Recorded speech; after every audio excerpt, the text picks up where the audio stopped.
मेरा बेटा भी बस 17 साल का ही था, लेकिन पता नहीं उसको क्या हो गया था। वो बार बार मुझसे कहता, मम्मी, जो पापा करते हैं वही मैं भी करूंगा। मैं भी वो सब सीखना चाहता हूँ। मैं उसे बार बार समझाती, बेटा, अभी तुम बहुत छोटे हो, कम से कम 18 साल के तो हो जाने दो, फिर जो दिल करे करना, मैं तुम्हें खुद नहीं रोकूंगी। लेकिन वो अपनी ही धुन में था, मानने का नाम ही नहीं लेता था। मुझे क्या पता था कि वो कुछ ऐसा कर देगा जिसे मैंने सपने में भी नहीं सोचा था। दोस्तों, कहानी शुरू करने से पहले मैं अपने बारे में आपको थोड़ा बता दूं। मेरा नाम रानी है और मेरी उम्र 35 साल है। लोग मुझे देखकर हमेशा यही कहते हैं कि मैं 22 से 25 साल की ही लगती हूँ। शायद मेरे चेहरे पर हमेशा मुस्कान रहती है, इसीलिए या शायद इसलिए कि मैं जिंदगी भर मेहनत और संघर्ष के बाद भी कभी खुद को टूटने नहीं दिया। मेरा एक ही बेटा है, सोनू। उसकी उम्र अभी 17 साल हुई है। उसके पापा 45 के हैं, मुझसे पूरे 10 साल बड़े हैं।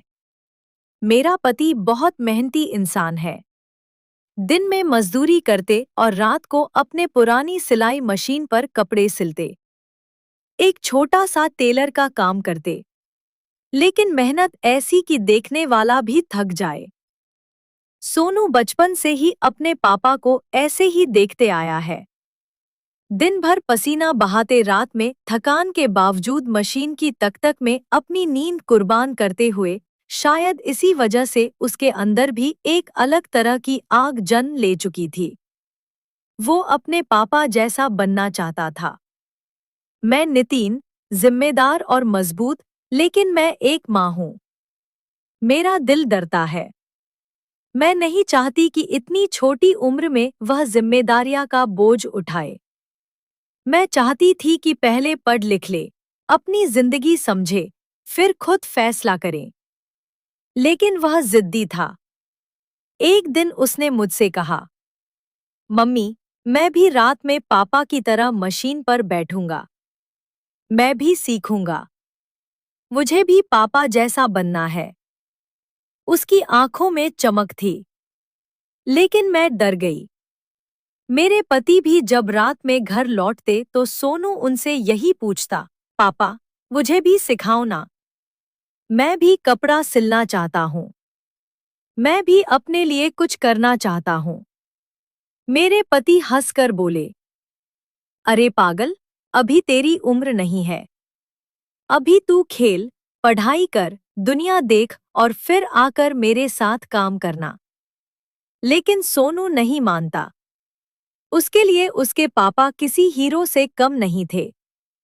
वो उन्हें देखता, उनकी मेहनत महसूस करता और उसके अंदर कुछ बदलता जा रहा था। मैं रोज ही उसे समझाती, बेटा, अभी नहीं, अभी तुम बच्चे हो। पर एक रात कुछ ऐसा हुआ जिसमें कहानी की दिशा ही बदल दी। उस रात उसके पापा घर देर से आए, बहुत थके हुए, कपड़े भी पसीने से भीगे हुए। उन्होंने जैसे ही मशीन निकाली और काम शुरू करने लगे, अचानक मशीन की सुई उनके हाथ में चुभ गई। खून बहने लगा। मैंने दौड़कर उनका हाथ पकड़ा, पट्टी लगाई। लेकिन इसी बीच सोनू चुपचाप सब देखता रहा और उसकी आंखों में कुछ गहरा उतर गया। उसने कहा, मम्मी, अगर पापा हर दिन ऐसे थकते रहेंगे तो एक दिन बीमार पड़ जाएंगे। अगर मैं उनके साथ काम कर लूं तो कम से कम उनकी मेहनत आधी तो हो जाएगी। मैं अक रह गई। उसने आगे कहा, मम्मी, मैं पापा को ऐसे टूटते हुए नहीं देख सकता।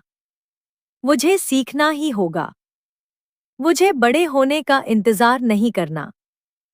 उस दिन पहली बार मुझे एहसास हुआ कि यह जिद नहीं, उसके दिल की जिम्मेदारी है। उसने बचपन से जो देखा, पसीना, मेहनत, संघर्ष, वह सब उसके अंदर गहराई से बस चुका है। उसके अंदर पापा के लिए प्यार था और उस प्यार ने उसे उम्र से ज्यादा परिपक्व बना दिया था। लेकिन मैं भी चिंतित थी। उसके पापा ने उसे समझाया, सोनू, काम करना बड़ी बात नहीं, जिम्मेदारियां संभालना बड़ी बात है।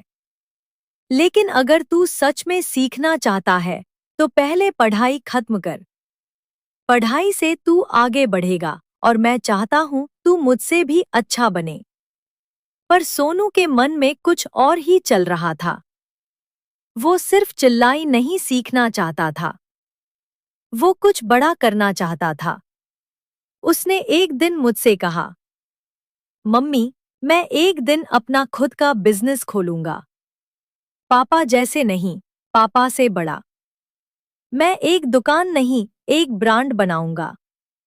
मैं हैरान थी। 17 साल का बच्चा और इतनी बड़ी सोच। उसने बताया कि वह अपने स्कूल में बिजनेस स्टडीज पढ़ रहा है और उसके टीचर ने उसे प्रेरित किया है कि अगर मेहनत और सच्ची नियत हो तो कोई भी काम छोटा नहीं होता। उसने धीरे धीरे रात में अपने पापा को मशीन पर काम करते देखना शुरू किया। सुई कैसे डालते हैं, धागा कैसे चढ़ाते हैं, कटिंग कैसे होती है, वह सब बिना छुए बस देखकर सीख रहा था। कई बार उसके पापा हंसते और कहते, क्या देख रहा है? तो वह मुस्कुरा देता, कुछ नहीं पापा, बस सीख रहा हूं। धीरे धीरे वह छोटी छोटी चीजें खुद करने लगा। एक दिन उसने अपने पापा की पुरानी शर्ट उठाई, उसे खोल